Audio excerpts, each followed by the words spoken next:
I think if I hear you call me Becky one more time, six-pack, I'm gonna pop your tops. All six of them. Who are you?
Hey, this is another request, this time for Bro at Stipe. If anyone wants to send in any paid requests, you just send them either directly to my PayPal or join my Patreon.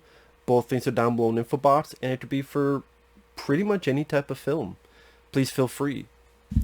Now, the film for today is While She Was Out, and I did not know what this film was, and then when I saw the cover, I went, okay, I might have seen this at the video store back in the day, when I worked at a video store.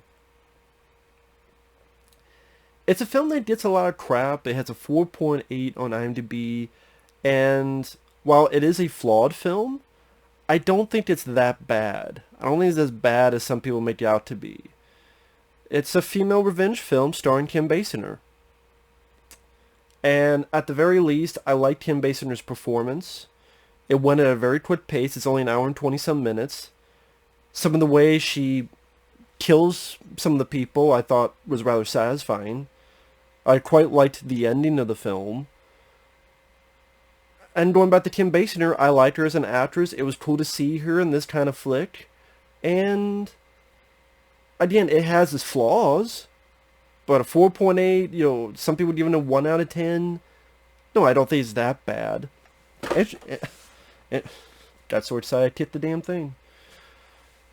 Got so excited because I saw that one of the executive producers is Guillermo del Toro, which is interesting. Now, the direction of the film, I thought the direction was actually pretty good in the beginning of the film. And sadly, that direction kind of falters off. And the director, she was actually a producer of Shoot 'Em Up, which I love Shoot 'Em Up. I'm like, oh, she produced that film, and then she directed this. I think it's one of the only films she directed. I think, the film is called a feminist movie. If it is, it's better than some of the other feminist movies I've seen, like Ghostbusters 2016 or Wonder Woman 84. Just the beginning of the film, you get really creepy music, you get these kid drawings, and it takes place around Christmas time, so you have this little creepy rendition of Partridge in a Pear Tree. And you get this very cool panning shot without cutting, going through the neighborhood, and the camera gliding all along the streets of the neighborhood. Like I said, they're very well directed, that bit. And then later on, you don't really see interesting shots of that nature. I don't know why. But Kim Basinger is a wife with 2 kids. The wife is played by Craig Sheffer, actually, who's in Nightbreed, among other films. He plays this completely abusive asshole, like the total biggest piece of shit. Threatens Kim Basinger, makes her cry. She goes up to her kids. She puts them to bed.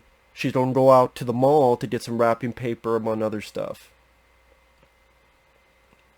And in the mall, the director tries to do too much to tell us that this girl is down on her luck. I mean, we got enough with the abusive asshole played by Craig Sheffer. Okay, she can't find a parking spot. Some asshole parked in two spots. She leaves a note there. That will actually lead into the rest of the plot. Okay. She gets coffee. She specifically spells out her name. When she picks it up, the name is still misspelled. But then you get to like one part where she uses her credit card and the girl takes it and goes, oh, it's declined. Okay, and then she gets her money on the table. That right there could be completely cut out. If anyone has seen the film, or if anyone who's worked on the film, you can let me know, why did we need the scene where her credit card is declined? And that's it. Well, we gotta really state, no, I get it, movie. See, that's where the direction is faltering after that opening. Stuff like that was not needed. The abusive, can't even talk. The abusive husband, the dummy not getting her fucking name right on the coffee when she spelled it specifically is Della, D-E-L-L-A. Who the fuck spells Della, D-E-L-A anyway? So the worker is an idiot. That's enough. Credit card thing, not needed, just slows the movie down. But anyway, she comes back, the note she had put in the car is gone, she gets in her car, the same car goes behind her, and there's 4 guys. And that's one of the issues I have with the film. One of them is Lukas Haas. I'm sorry, I don't buy him as an intimidating villain. Kim Basinger looks bigger than him. Lukas Haas, he's been in other stuff. I think he was in Mars Attacks. He usually just plays the very scrawny, geeky guy. The fact he's the leader of this 4 group, which are pretty stereotypical. Well, you got the Asian guy, you got the black guy, you got, the leader who's white, and the 4th guy. They're weak. The villains are weak. Kim Basinger, she deserved better villains. She deserves stronger villains. Lukas Haas, he's not intimidating. The dialogue is over the top. I got a gun. How about I aim it at your pussy? Or, how about you shut up, bitch, and eat a dick? How about you, all 4 you eat dicks? Eat dicks for dinner, eat dicks at Denny's. I don't give a shit. These 4 sucked. Kim Basinger, though, is great. And the movie is worth it for Kim Basinger, her getting revenge on these 4 suckers. Technically 3 of them. And for 80 minutes, it didn't take too much time. It was worth a watch for that. But these 4 guys, they needed to be better written and some better casting. In particular, Haas, really? If you don't know who that is, look him up. Lukas Haas. Lukas Haas. Look him up. Look at his... He's small. He's scrawny. He tries to be tough. He's not intimidating. He's about intimidating as a kitten. Actually, a kitten's more intimidating. That's more intimidating than this guy. A cop at least tries to help, but then he gets shot. There's some decent gore. Very few and far in between, but there's some decent moments. Because most of the film is she runs off, they chase after her, she crashes in this site, this construction site with a bunch of houses in the middle of being built, and they chase her through the woods. She carries this red toolbox. A lot of reviewers on IMDb make fun of the red toolbox. I don't really see what's funny about it. It's silly, she's carrying a toolbox. I'm going, there are tools that she could use as weapons. I mean, I guess she could try to put it on her, but she doesn't have fucking Rambo's gear. She tears a toolbox and she can open it. What do I need? Her tearing the toolbox, I didn't think it was as funny as it be made out to be. Again, I don't know what made it so hilarious. There are times where the movie seems like it wants to elongate stuff. So there are times where Kim Basinger is standing around. I'm like, why the fuck are you standing around? Like, one of the people get killed technically by accident, and some of them are giving tribute to their dead friend, and she's over in the hill staring and watching. I'm like, why are you staring, Kim? Why are you watching? Get the fuck out of Dodge. So, like I said, it's a flawed film. Some of the writing is flawed. It's like some stuff has to happen just to have a longer movie. It's a short enough movie as is. Or they really want to pinpoint the home of these are bad, but bad casting. Maybe this is a film that needed a different writer. Or maybe have a different director where the director she showed promise at the beginning, but throughout it, eh. But, spoiler alert, getting more into spoilers, when she kills some of them, pretty nice. She smashes the shit out of one with a tire iron, and then fucking stabs him in the face with the tire iron. I like that kill. One guy, she takes a screwdriver and slowly stabs into his neck, and then a bit of it actually comes out of his mouth, slowly. That was cool. The death of Lukas Haas's character I thought was disappointing. He's fucking with her head, so she fucks with his and said, okay, you want me trying to seduce her. Almost like, it reminded me a little bit of I Spit on Your Grave, because the lead in that, there's a point where she seduces someone in order to kill him. But here, she lights a flare, burns his face, then shoots him. But with how gory some of the other kills were, I thought he deserved a much gorier kill. Maybe it was more of an up-close shot, see the head blow up or something. That would have been nice. Or like a flare in the mouth. Like she burned the flare and then put the flare in his mouth and you see it burn. And then shoot him.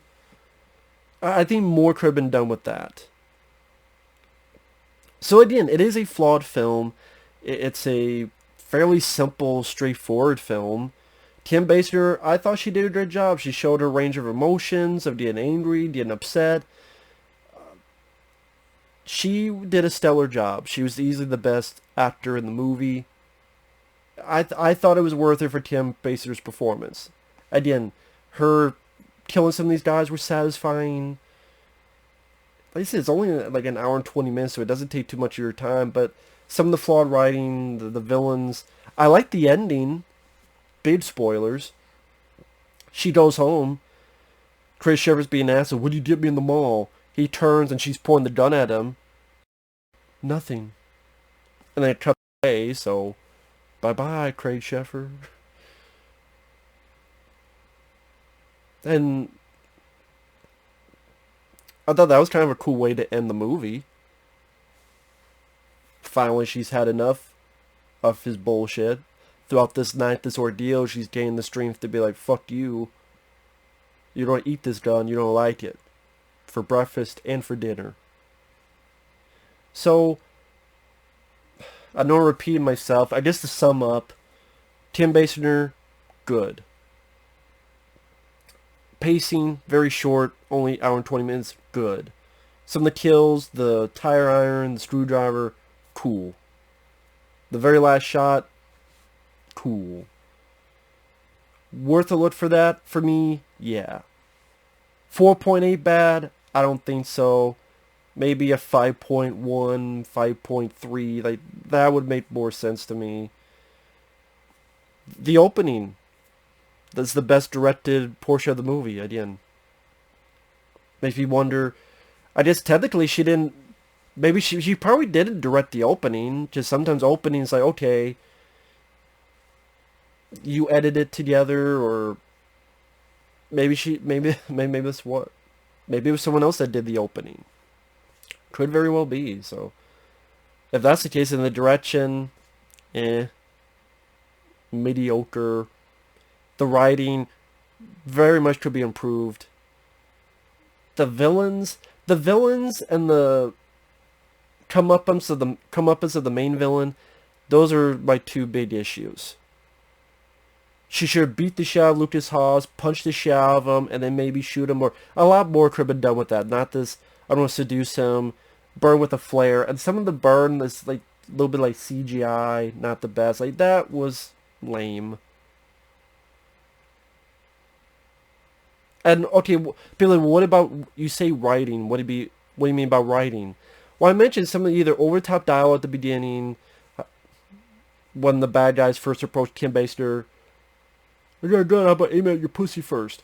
Or at one point, one of them says, "No gun to kill a spirit gone bad. She's gone bad." That's literally one of the bad guys say about Kim Basinger. No gun to kill a spirit gone bad. She's gone bad. I'm like, where the fuck did this dialogue come from? So, like I said, it is a flawed film. But I do like Kim Basinger, so maybe that went a long way. To Kim Basinger, you don't see her in a lot of movies. I mean, she was in Cellular, which I liked a lot. She was in Grudge Match. She was one of the only decent parts about that. To see her work with Sylvester Stallone was cool. I can't think of anything else she's done. I'm sure she has. I can't think of it, though. Again, very rarely do I see her, which is too bad, because I think she's talented. With that said, there's much better revenge movies. I mean, Kidnap.